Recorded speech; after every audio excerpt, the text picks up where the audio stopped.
ஒரு அழகான காட்டுல ஒரு யானை குளத்துல குளிச்சுட்டு ஃப்ரெஷ்ஷா தன்னோட வீட்டுக்கு போயிட்டு இருந்துச்சு. அப்ப முன்னாடி ஒரு பன்னி அது முழுக்க சாக்கடையில விழுந்து கெட்ட வாசனையோட ஆப்போசிட்ல வந்துட்டு இருந்துச்சு. இத பார்த்ததும் யானை தன்னோட வழிய மாத்தி வேற வழியில போக ஆரம்பிச்சிச்சு.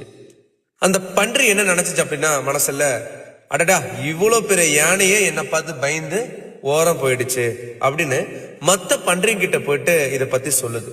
கொஞ்ச நேரத்திலேயே இந்த கதை யானை பண்ணிய பார்த்து பயந்துட்டு போயிடுச்சு அப்படிங்கிற கதை மொத்த காடு முழுக்க பரவிடுச்சு. இதை கேட்ட மற்ற யானைகள் அந்த யானை கிட்ட கேக்குது, நீ உண்மையாவே பண்ணிய பார்த்து பயந்து பாதையை மாத்தினியா அப்படின்ட்டு. அதுக்கு அந்த யானை சிரிச்சுக்கிட்டு என்ன சொன்னுச்சு அப்படின்னா, ஆமா இங்க கேட்டதெல்லாம் உண்மைதான். நான் குளத்துல குளிச்சுட்டு வரும்போது எனக்கு ஆப்போசிட்ல வந்த பன்னி சாக்கடையில விழுந்து வந்திருந்துச்சு. சோ அது வழியே நான் போயிருந்தேன் அப்படின்னா கண்டிப்பா அந்த சாக்கடை நாற்றும் என் மேலேயும் வீசி இருக்கும். அதனால நான் பாதையை மாத்தினேன் அப்படின்னு அந்த யானை சொன்னிச்சான்.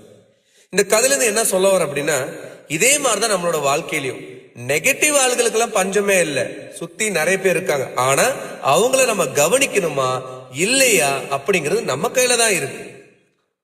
ஒரு நெகட்டிவ் தாட் நம்மளுடைய முழு நாளையே கெடுக்கும், ஏன் முழு வாழ்க்கையை கூட கெடுக்கும். ஆனா அதே மாதிரி ஒரு பாசிட்டிவ் தாட் நம்ம நாளை அழகாக்கும், நம்ம வாழ்க்கையை அழகாக்கும். அதனாலதான் சொல்றேன், யானை மாதிரி இருங்க.